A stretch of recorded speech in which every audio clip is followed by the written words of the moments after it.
Olá, queridos, Deus abençoe você, sua vida, sua família.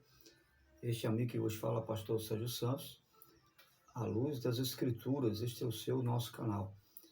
Se você ainda não se inscreveu, se inscreva, ative o sininho de notificações, deixe o seu like, para que o YouTube possa entender que você é alguém que está sendo beneficiado e possa então enviar esse vídeo para mais alguém.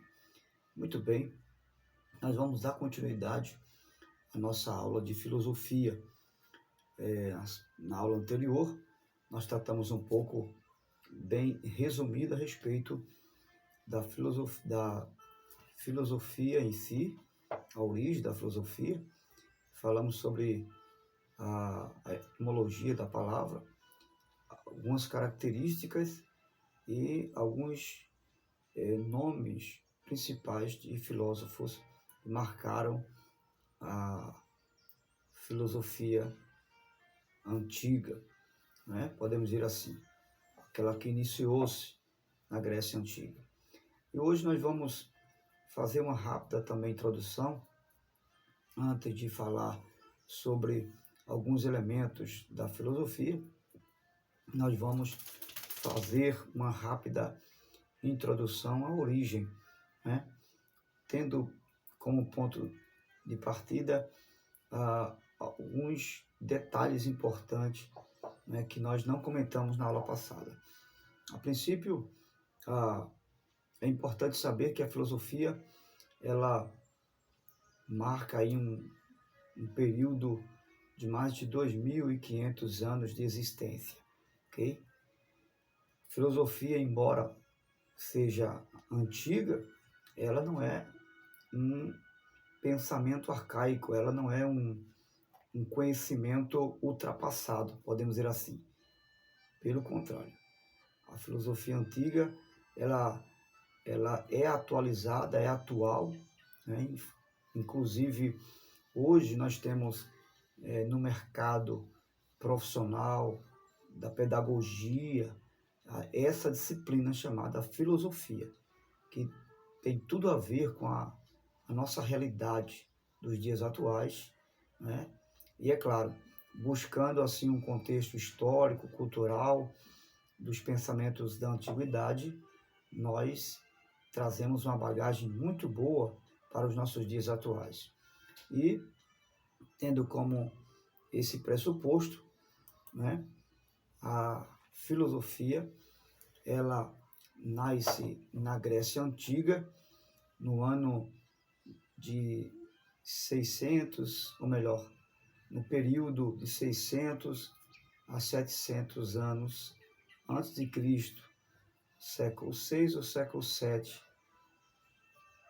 antes de Cristo. Na Grécia Antiga, né? A Grécia Antiga é o berço do nascimento da filosofia, né? Ela nasce nas mediações da ilha de Mileto, é uma das ilhas da Grécia Antiga, e quem vai tratar sobre esse pensamento que se dará por Pitágoras o nome de filosofia será Tales de Mileto, né? Lembrando que Tales de Mileto, Mileto não é o sobrenome de Tales, ok? Tales foi um filósofo do primeiro estágio do início da filosofia, nesta ilha chamada Malta, ok? Que juntamente também com Maximenes e Maximanus, Maximenes e Anaximandro, esses três filósofos deram início a esse pensamento filosófico, esse conhecimento filosófico que nós temos hoje. Tendo em vista que Pitágoras também, um dos filósofos, né, que deu início, né, juntamente com Tales de Mileto, Maximenes e Maximandro, sobre o pensamento filosófico. Sendo que a etimologia da palavra, o nome filosofia, ele tem como autor o filósofo Pitágoras, né? O mesmo deu nome a esse pensamento, a essa autocrítica, a essa especulação sobre a realidade da vida, né? Foi Pitágoras, né? Esse nome é filosofia, que é uma expressão grega, né? Obviamente porque nasceu no berço grego, né?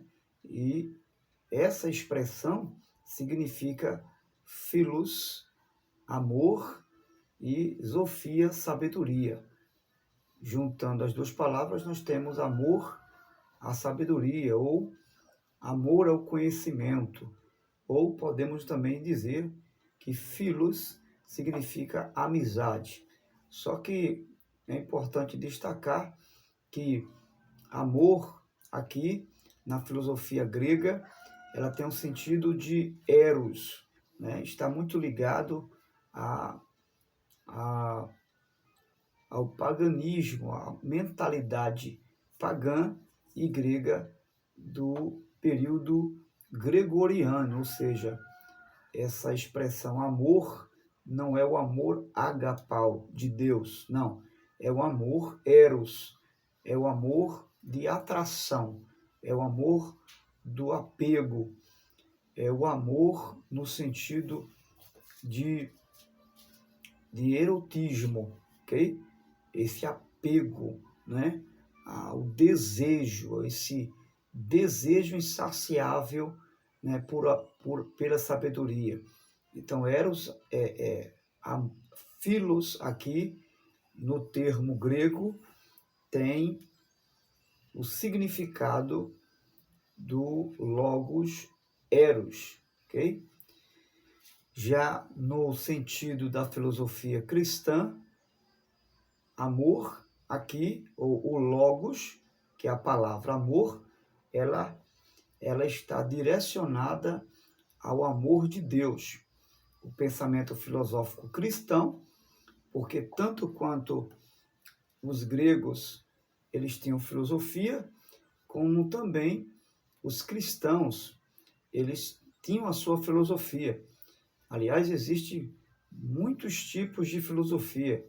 Existe a filosofia da política, existe a filosofia da modernidade, existe a filosofia, inclusive, os 4 períodos da filosofia, né? Porque a filosofia ela é dividida em 4 períodos. Nós temos a filosofia antiga, que é aquela do início, da origem, essa que eu estou passando para você agora. Nós temos a filosofia moderna, ou melhor, a filosofia da Idade Média, que é o período das trevas. Nós temos a filosofia moderna, que é o período do renascimento, né, da escrita. E nós temos o período contemporâneo, que é o período que nós vivenciamos nos dias atuais. Então, a filosofia ela é muito abrangente nesse sentido. Então, como nós estávamos falando, o homem, por não se contentar com a sua realidade presente, então ele vai começar agora a pensar, a indagar, né? A filosofar, né? O porquê da realidade existente no seu dia a dia, o porquê do sol, o porquê do relâmpago. Esse é o homem do período antigo, do período pré-histórico, vamos dizer assim. Quando eu falo do período pré-histórico, não estou falando do período dos patriarcas da Bíblia, não é isso. Estou falando dos primórdios, né? Dos homens da antiguidade, do século 6, 7 antes de Cristo. É um período datado muito distante, né, do nosso século 21, é o século que vivemos hoje.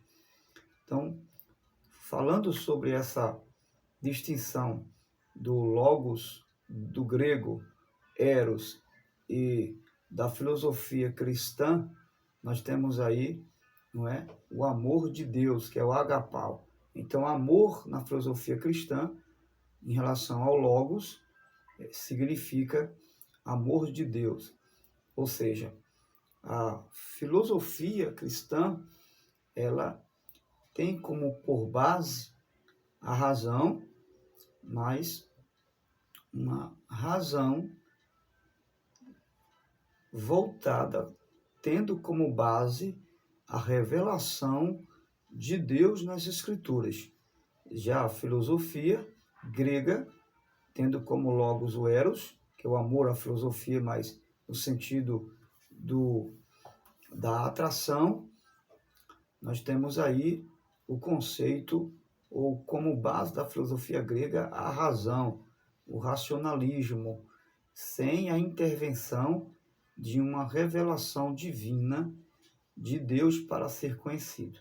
Então essa é a base tanto da filosofia grega quanto da filosofia cristã. Existe essa distinção em relação ao logos, ao amor, ao apego, nesse sentido aí, ok?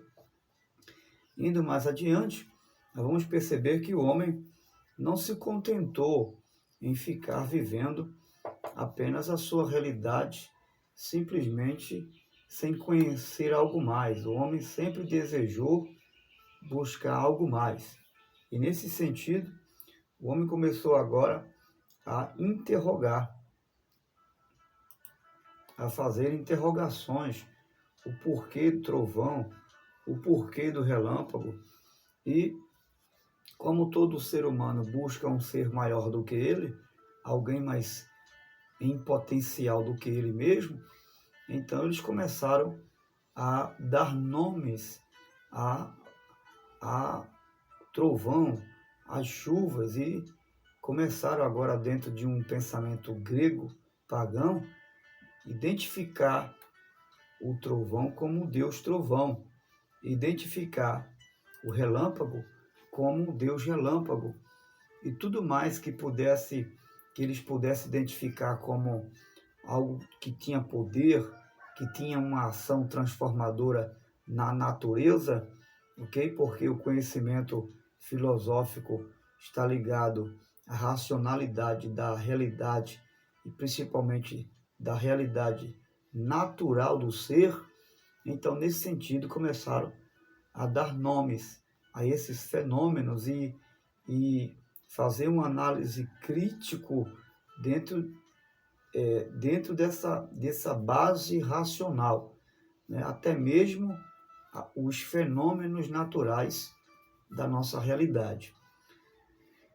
Sendo assim, é claro, eles tinham como um Deus maior o Deus Zeus, que era aquele que vivia nos montes altos dos pináculos. Então eles tinham Zeus, que era o Deus maior, o Deus da fertilidade, o Deus que dava provisão, o Deus que fazia julgamento. Era esse o tipo de Deus que vivia nas montanhas, né? Então, tendo como pressuposto essa realidade, esses homens pré-históricos da antiguidade, eles agora vão buscar uma outra realidade. Eles viviam de forma nômades, porque não havia um conhecimento mais preciso sobre o plantar, sobre o colher, né? Então eles viviam buscando lugares melhores para plantar, para colher, para viver em comunidade.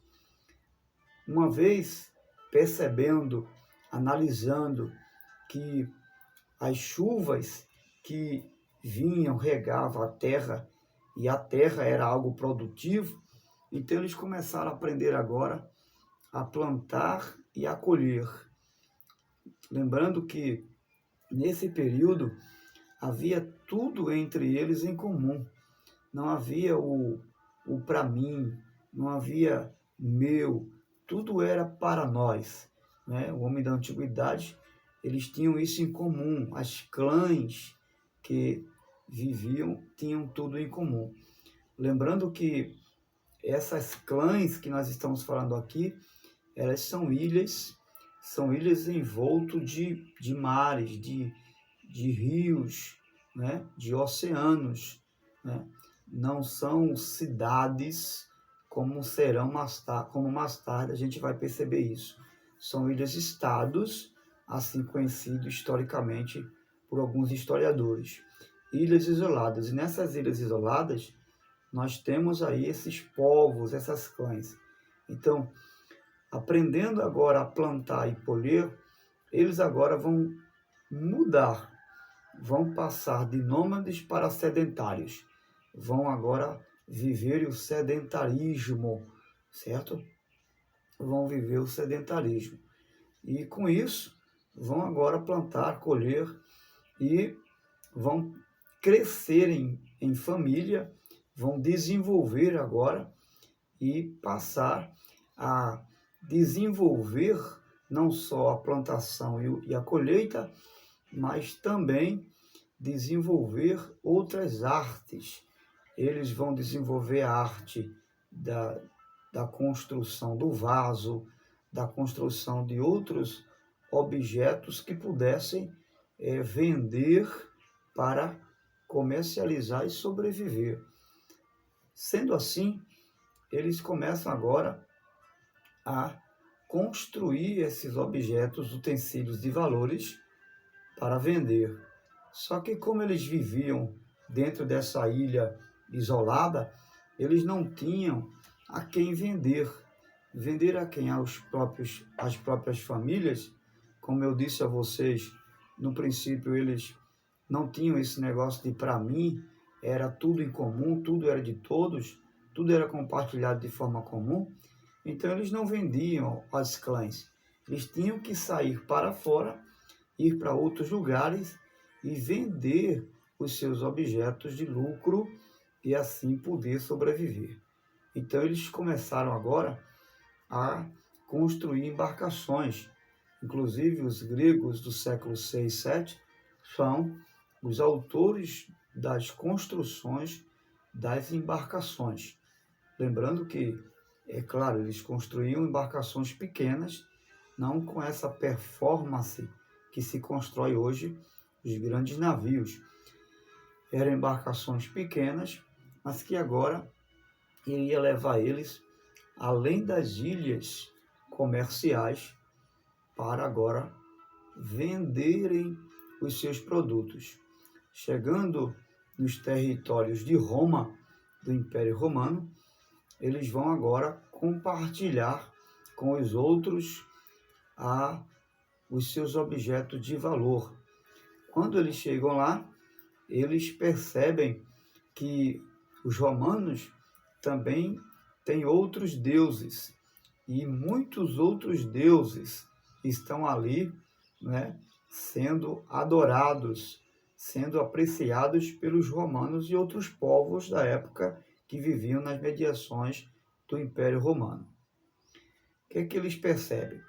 Eles percebem que nesse contratempo, na venda de objetos, muitos deles são enganados, eles são trapaceados por alguns da época e percebem que o Deus Zeus, do qual eles acreditam que é um Deus justiceiro, ele não faz nada para defendê-los, para protegê-los.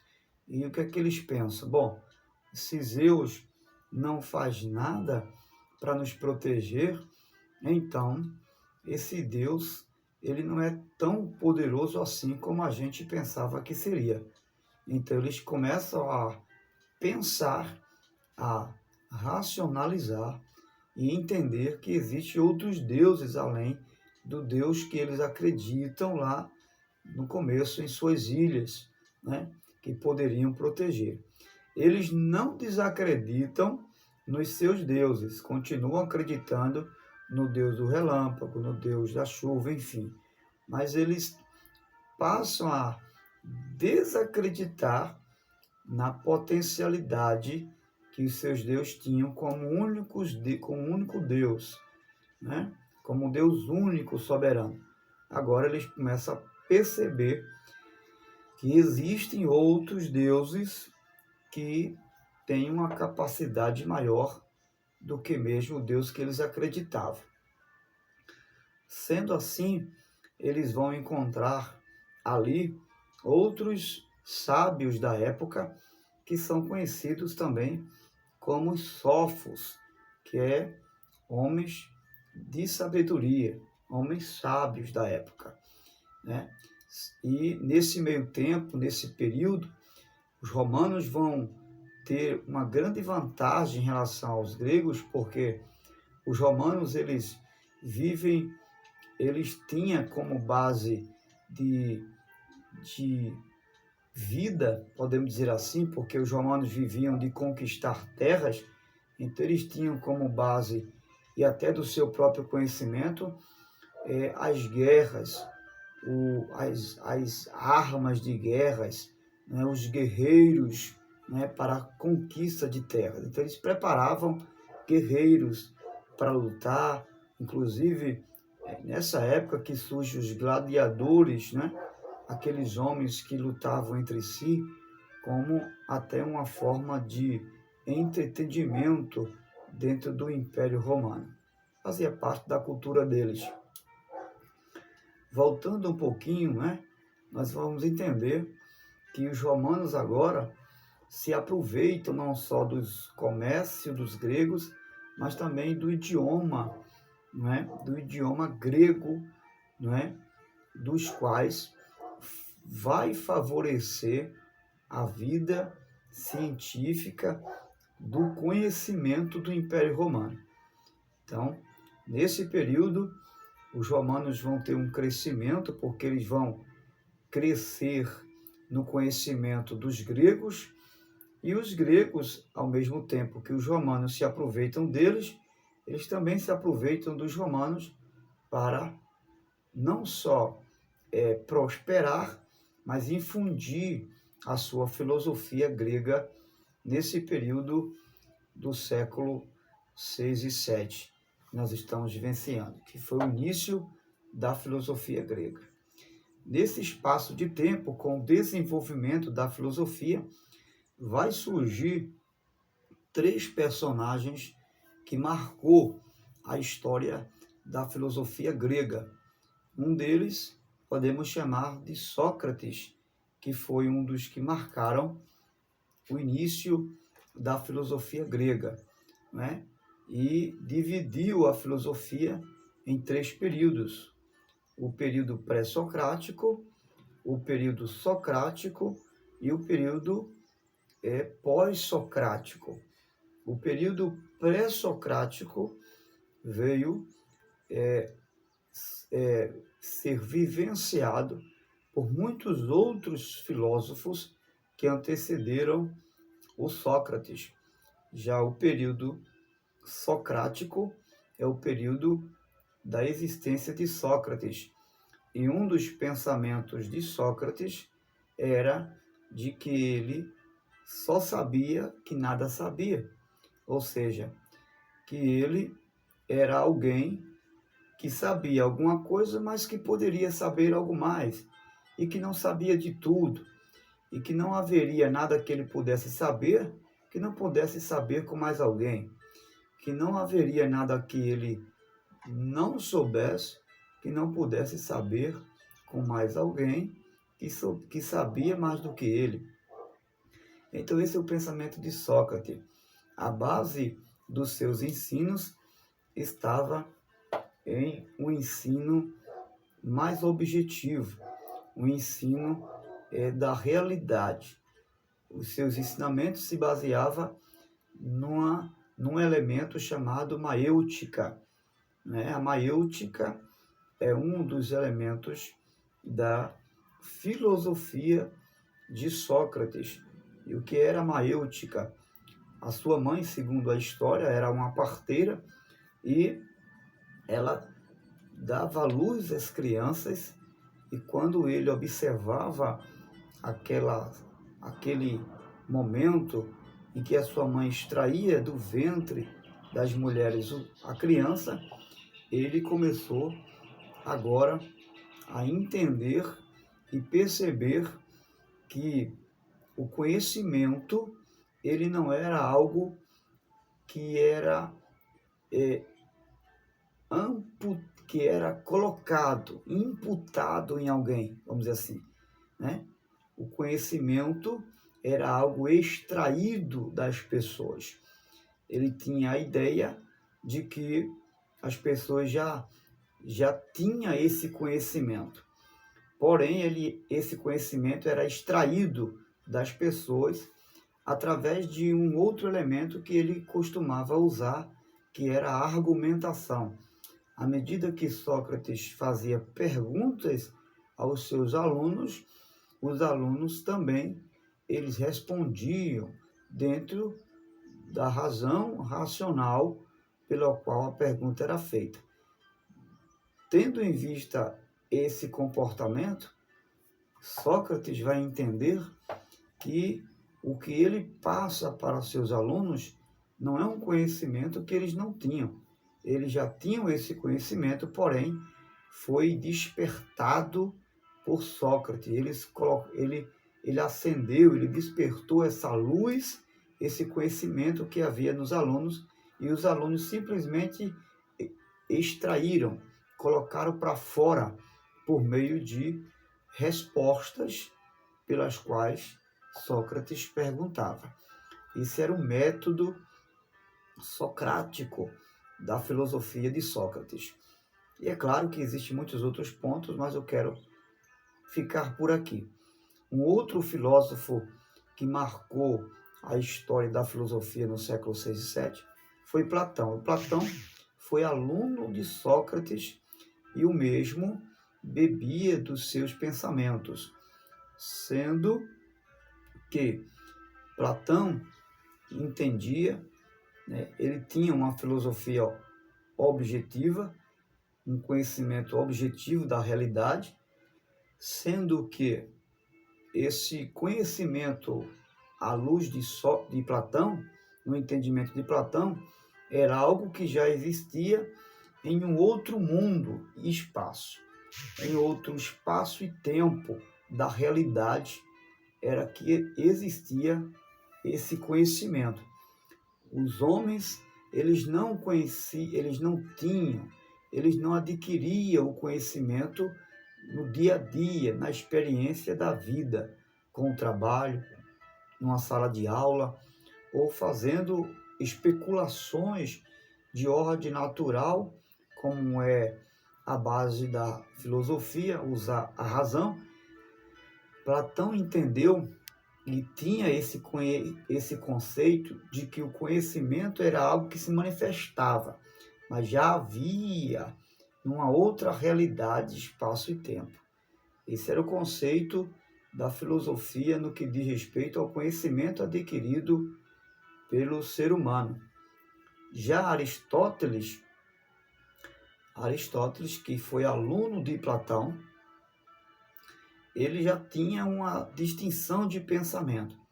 Aristóteles não acreditava que o ser humano ele já tinha esse conhecimento de alguma forma em outro lugar. Não. Aristóteles acreditava que esse conhecimento ele não se manifestava.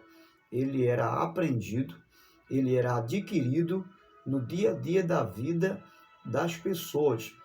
Aristóteles acreditava que a única forma de adquirir o conhecimento era usando um elemento chamado metafísica, que é o elemento-chave do pensamento aristotélico, que vai dar origem, que vai dar semente até a sua formação e de forma específica. Ou seja, Aristóteles vai buscar entender o mundo ao seu redor de forma universal, diferente e distinto de Platão, que usava o método objetivo, mas muito limitado.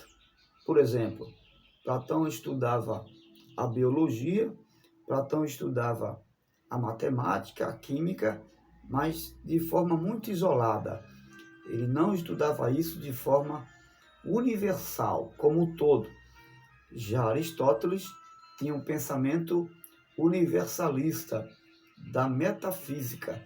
É uma expressão grega que significa meta, expansão de, ou universal, e físico significa matéria, né? A matéria, ou seja, é um elemento que é usado para a compreensão do todo, de todo o universo físico que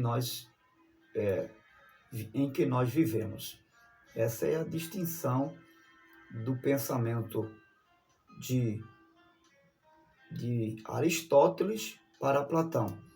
E aí nós temos em pauta aqui o pensamento de Sócrates, de Platão e de Aristóteles, totalmente distinto um do outro.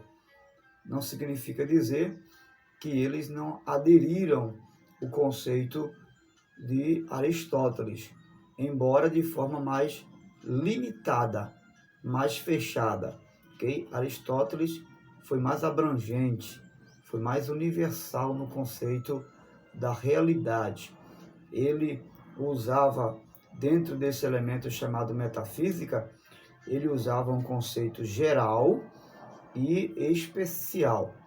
O conceito geral vai tratar sobre a ontologia ou a antropologia, que é uma ciência também da filosofia, tanto quanto da teologia, que vai tratar sobre a existência humana. Já a metafísica especial, ela vai tratar sobre a cosmologia desse conhecimento geral, vai tratar sobre a psicologia natural do comportamento humano e vai também trazer uma metafísica, nós já falamos aí a metafísica geral, que é a odontologia, ou melhor, ontologia, né? Ontologia está muito ligada à antropologia, ao ser humano. Nós temos a metafísica da psicologia, né? E nós temos aí também a metafísica que vai trabalhar sobre fugiu agora o nome dessa palavra, né?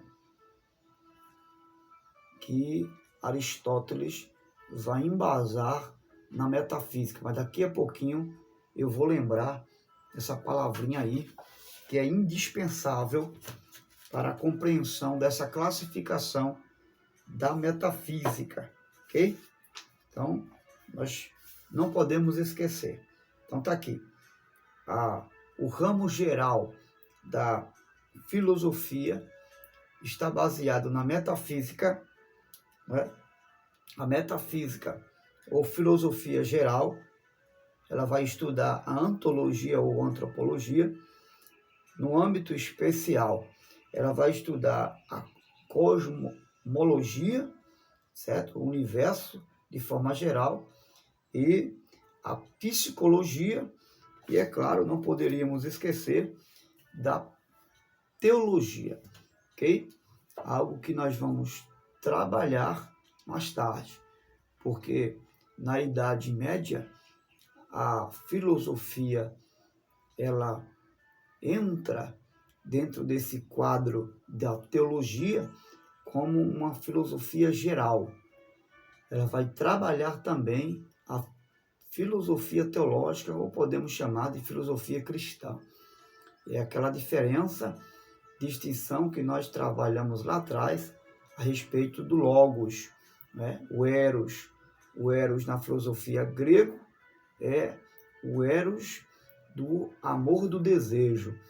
O logos ligado ao eros, philos, amor, na filosofia cristã, está baseada no amor de Deus.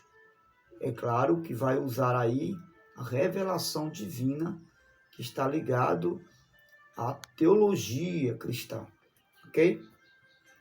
Então, esses três filósofos são os que marcaram Sócrates, Platão e Aristóteles o período da filosofia do século 600 e 700 a.C., ok? Então, nós estamos aqui parafraseando, né, esse período e finalizando com esses três personagens que marcaram a filosofia antiga. Nós vamos mais tarde trabalhar a respeito desse conceito metafísico, filosofando, buscando fazer perguntas e trazendo respostas a respeito da metafísica, esse pensamento que marcou o pensamento ou a filosofia de Aristóteles, um dos maiores pensadores, até mesmo para os dias de hoje, no ramo da filosofia. Grande abraço, que Deus abençoe você, tenha bons estudos e que você possa pensar, porque pensar faz bem. Pensar correto, avaliar, analisar, fazer um exame criterioso da realidade em que você vive. Nunca ficar preso ao que apenas alguém diz para você. Nunca se limitar a pensamento de outros, além dos pensamentos de Deus. Tenha os pensamentos de Deus. Se você quer pensar, pense, mas pense com coerência. Pense analisando à luz das Escrituras. Pense avaliando a vida, não só sua vida, mas a vida ao seu redor, no contexto, numa cosmovisão universal. Pense dentro de uma revelação bíblica, porque eu tenho certeza que vai dar a você o norte e a direção que você precisa e as respostas que você não tem. Você terá a luz da palavra de Deus. Grande abraço e que Deus te abençoe.